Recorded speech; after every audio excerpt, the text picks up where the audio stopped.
Seguimos aquí en la espada de Damocles, ya en el tramo final, donde estamos recorriendo la Anunciación de María. Estamos en épocas navideñas y bueno, dijimos al comienzo que enfocaríamos este programa desde un ángulo diferente y por eso estamos utilizando hoy, tenemos la ayuda del Evangelio Apócrifo Armenio de la Infancia, que nos cuenta un montón de detalles que son detalles que la tradición bíblica ha sumado también, pero que no está en el Evangelio de Lucas, que es aquel que refleja más todo el episodio del nacimiento. Estamos en el momento en que la Virgen María, o María le habla a José, ya le contó todo este asunto, José dudó, José se enfadó, José lo aceptó, y finalmente parece que Anás, uno que era una especie no sé, de soplón, contó ahí a los del templo, de la sinagoga, no templo porque no había sinagoga todavía, les contó lo que había hecho José y que estaba embarazada María, así que el sumo sacerdote decidió hacerles la prueba del agua. Antes de contar la prueba del agua, les comento que la prueba del agua aparentemente consistía en que se les daba a beber un líquido que podía tener consecuencias mortales, ¿no? Que tendría alguna suerte de veneno o algo así. Entonces básicamente consistía en esto: vos te lo tomás, te morís, habías dicho una mentira, seguí vivo, es porque Dios te dejó vivir, quiere decir que habías dicho la verdad. O sea que era un riesgo bastante difícil de correr, es decir, si yo afirmo algo y no me creen, que me hagan beber ese líquido, no me convencería demasiado, ¿no? Porque corro un gran riesgo de morirme, no porque diga mentiras, sino porque es un veneno. Entonces dice así: el gran sacerdote dijo: beberéis el agua de prueba y el Señor revelará vuestro delito. Si sois culpables, entonces moriréis. Entonces Zacarías, el gran sacerdote, el sumo sacerdote, tomando el agua de prueba, llamó a José a su presencia y le dijo: oh hombre, piensa en tu ancianidad canosa, contempla este veneno de vida y de muerte, y no te lances con voluntaria e insensata temeridad a la perdición. Y José dijo: por la vida del Señor y por la santidad de su nombre, juro no tener conciencia de falta alguna, pero si el Señor quiere condenarme a pesar de mi inocencia, cúmplase su voluntad. Y el sumo sacerdote dio a beber el agua a José, pobre José, y luego le ordenó que fuese y volviese rápidamente. Me imagino que este ir y volver, o sea, caminar un poco, era para que el veneno se le mueva con la sangre, o sea, que del estómago pase a la sangre y le circule un poco, porque si no podía ser que dictaminaran que todo iba bien y el tipo se moría a las 3 horas. Entonces mejor que se moviera un poquito, que bailase la tarantela o cosas así, para que, usted sabe que la tarantela en realidad se llama así, porque este baile italiano, porque dicen que tiene su origen en la picadura de la tarántula, que es una forma de, una variedad de araña. Y cuando te pica la tarántula, el veneno está en la sangre y la mejor forma de hacerlo salir es sudar. Entonces el picado entra a saltar, a levantar las piernas, a mover los brazos, ¿no? Como si fuera un molino eólico. Y bueno, y de esta manera va como sacándose de su interior el veneno. Entonces, bueno, le pedían que se mueva un poco, no para sacarse el veneno, sino para que el veneno se esparza. Entonces, dice, a ver dónde estamos, le ordenó a José, una vez bebido el veneno, que fuese y volviese rápidamente. Y José fue y volvió corriendo, y bajó indemne, sin deshonra, y sin que su persona hubiera sufrido daño alguno. Así que, bien por José, muy bien José. Y cuando vieron que no había sido atacado por la muerte, todos se llenaron de un vivo temor. O sea que quería decir que todo esto podía ser verdad. O sea, era mejor que se muriese José y María también, y todos los judíos seguían con su vida normal, donde no nacían Mesías, hijos de Dios en el interior de las mujeres. Pero si no moría José y no moría María, iba a ser una cosa difícil de digerir para los judíos, porque ¿cómo hacer para aceptar que Dios podía encarnarse en el interior de una mujer? Enseguida el gran sacerdote mandó a llamar a María a su presencia, y cuando hubo llegado, Zacarías, sumo sacerdote, tomando el agua de la prueba, dijo: Hija mía, considera tu corta edad y acuérdate del tiempo pasado en que has sido sustentada y educada en el templo. Ten piedad de ti misma y si eres inocente, sálvate de la muerte y no te advendrá ningún mal. Pero si quieres tentar con el engaño al Dios vivo, Él te confundirá públicamente y tu fin será desastroso.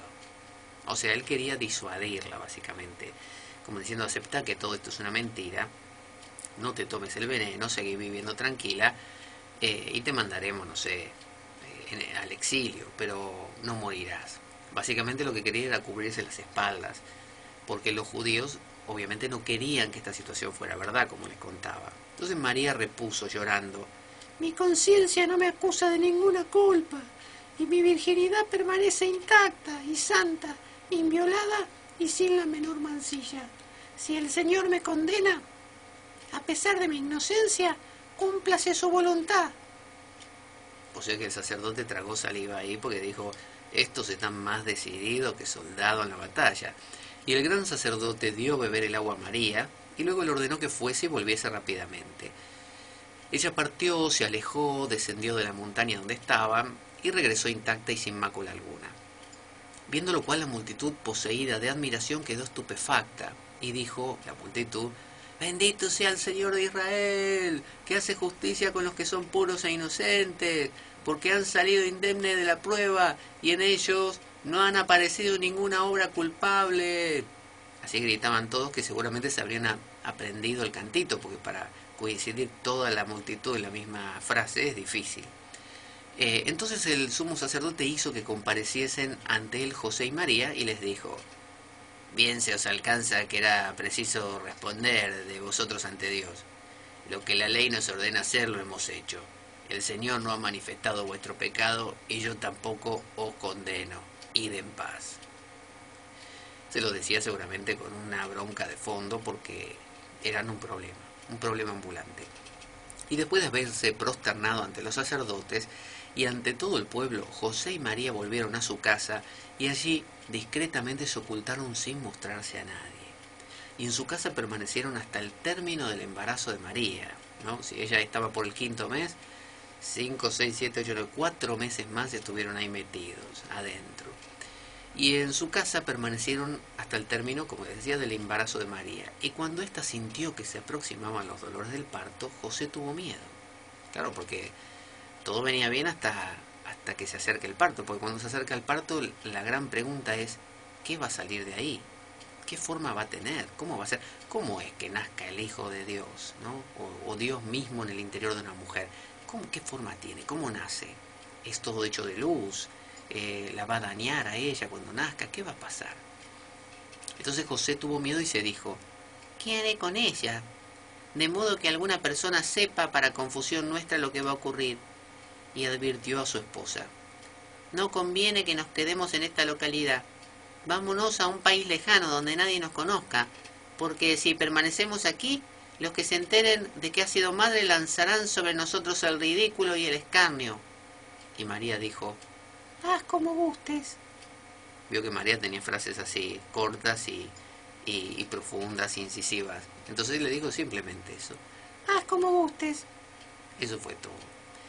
Así que, a partir de aquí, comienza el fragmento de la historia en que José y María, andan deambulando a lomo de burro y finalmente van a parar en el pesebre, donde nace Jesús y vienen los Reyes Magos. Pero eso lo veremos en el siguiente programa. Hasta ahora hemos tenido la Anunciación, la historia viene desde antes de eso también, pero no lo hemos hecho desde lo previo a esto, a la Anunciación, porque si no sería una historia muy larga. Pero siguiendo al pie de la letra el Evangelio apócrifo armenio de la infancia, hemos recorrido la Anunciación de María, la confusión de María ante esta Anunciación, el enfado, todos sus estados anímicos, su miedo, luego el miedo a cómo se lo iba a explicar a José, la explicación a José de lo que pasaba, José pasando por todos los estados anímicos, la aceptación final de José y la gran prueba a la que se sometieron ambos, que fue la prueba del agua, ¿no? Que usted ya sabe, si usted quiere ahora de ahora en más cuando alguien le dice algo, o su propia pareja le afirma algo que usted medio desconfía de que pueda ser verdad, usted prepárese ahí un poquito de agua con estricnina o con cianuro, alguna cosa así, que usted sepa que es mortal, y se lo da a beber. Y le dice, toma, bebete este vaso con este contenido, dice. Y si es verdad, no te morís. Va a ver que lo más probable es que su pareja huya despavorido, no beba nada de eso y le diga que era todo mentira. Así que eh, este Evangelio nos ha contado detalles que de otra manera no podíamos saber, de los pormenores, de aquellas cosas que usted siempre se preguntó, pero ¿cómo? ¿Cómo fue que José le habló a María? ¿Cómo reaccionó verdaderamente? Pero en detalles, en los diálogos. ¿Y cómo fue que María aceptó lo del arcángel? ¿No le pareció raro? ¿No se asustó? ¿No se confundió? Así de simple fue que ella dijo, hágase en mí según tu palabra, y nada más. Bueno, acá nos cuenta. Y nos muestra figuras humanas. Y para que uno pueda verse reflejado en algo, como para poder usarlo como de ejemplo de vida, necesita ver personas humanas, personas que tengan sentimientos como uno, que se confundan como uno, que sufran como uno, que tengan miedo como uno. Entonces aquí en María y José de este Evangelio vemos personajes corrientes, personajes como nosotros, que le pasan cosas, y no personas que todo les parece de lo más normal, que le aparezca un arcángel Gabriel y le anuncie que van a ser el Hijo de Dios en su vientre, y ella así lo más campante le dice, hágase en mí según tu palabra. He aquí tu sierva, hágase en mí según tu palabra. No, uno no dice eso, uno se revela. Entonces, bueno, en este Evangelio vemos dos cosas. Por un lado, en lo que vimos hasta ahora, la reacción humana que todos tenemos y cómo ante lo nuevo siempre discutimos, siempre nos oponemos, siempre todo lo que la vida nos propone cambiar, transformar y nos anuncia algo distinto, nos rebelamos y queremos que las cosas sean del modo que venían siendo. Y cuando nos damos cuenta de que no, finalmente ahí es que decimos, la verdad, no hay nada que yo pueda hacer, yo no sé nada, la vida hace lo que quiere conmigo.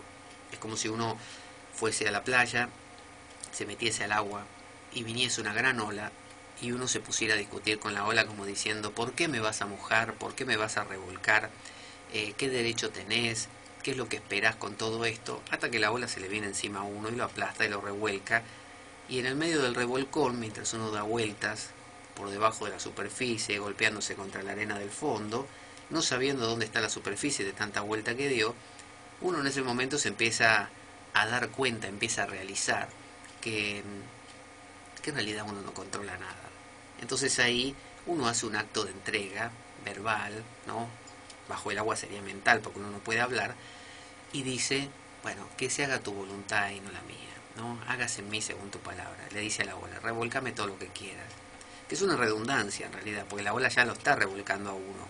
De la misma manera que el arcángel Gabriel no le venía a pedir permiso a la Virgen, le venía a decir, ¿no? Es una anunciación, no es un pedido. Entonces la vida también nos anuncia a veces, nos dice, mira, se te viene la ola encima. Mira, se está por acabar tal cosa en tu vida. Mira, esto está a punto de transformarse. No discutas. Y uno discute igual, no, pero esto me parece así, pero ¿cómo puede ser? ¿Y por qué a mí? Hasta que igual pasa. Entonces ahí, si uno es sabio, aunque sea un poco, uno dice, bueno, que se haga la voluntad de la vida misma, porque sé que igual se está haciendo. Así que bueno, me entrego. Y esa es la palabra clave para la Virgen María, que es el símbolo de la entrega, ¿no? de esa de esa no independencia, no ser una isla que se quiere oponer al resto de la existencia, sino de entregarse, de dejarse fluir. Que la palabra también que vimos la semana pasada, Islam, también significa sujeción, entrega, darse por completo, ¿no? Y musulmán es aquel que justamente hace ese acto de entrega a la vida. De la misma manera que Arjuna, con Krishna, finalmente en el segundo capítulo dice ese verso, ese carpañado, sopajatazo, ababa, prichamiso, tuandharma, samudachitaha, Bueno, ahí en ese verso está diciendo, me doy cuenta de que todo lo que yo pueda decir y argumentar no tiene sentido, que la vida es más grande que yo, así que me entrego, que la vida me viva. Y por otro lado, tenemos la encarnación divina. Esta escritura está hablando de la divinidad encarnándose. Y siempre necesitamos los seres humanos que lo trascendente se encarne, que lo trascendente venga aquí a lo inmanente. Nadie quiere un Dios de los cielos trascendente, frío, más allá de todo, que no tiene ni ápice de contacto con el ser humano, que solo se contacta desde lo lejos. Nosotros queremos sentirlo, queremos verlo dónde está, entonces lo pintamos, lo dibujamos, y si no se nos permite porque somos judíos o musulmanes representarlo, ni pintarlo, ni hacer una escultura, bueno, serán sus oraciones las que lo encarnen, será su símbolo el que lo encarne, sea el símbolo del arca de la alianza para los judíos, o el muro del templo de Jerusalén, o para los musulmanes la Kaaba, o las oraciones, o el mismo nombre de ese Dios, ya sea Elohim o ya sea Allah. El mismo nombre es una encarnación de esa divinidad, pero hace falta sentirlo en carne, tenerlo aquí. Y en este caso está hablando de Dios viniendo a vivir, en este caso en la Virgen María, y en la forma, ¿no?, humana, ¿no?, encarnándose humanamente en la forma de Jesús. Fíjense que el arcángel Gabriel, para hablarle a María, tomó forma humana. Al principio era una voz y después tomó forma humana. Y el mismo arcángel Gabriel, cuando le habló a Mohammed, a Mahoma, primero lo hizo como una voz y luego tomó forma humana también. Entonces, vemos acá que necesita el ser humano lo tangible. Por eso el Tantra en la India es aquel que trae a lo cotidiano aquello que es trascendental y sagrado, porque necesita bajarlo, hacerlo cotidiano, tenerlo aquí. La semana que viene vamos a continuar con el nacimiento de Jesús, ya mismo cuando da a luz la Virgen María, ya estando mucho más cerca de la Navidad. Hoy es día 21, así que en 7 días sería el día 28, pasada la Navidad sería. Así que vamos a hablar de cómo nace Jesús en el Evangelio armenio de la infancia. Tenemos aquí el fondo navideño de Enya.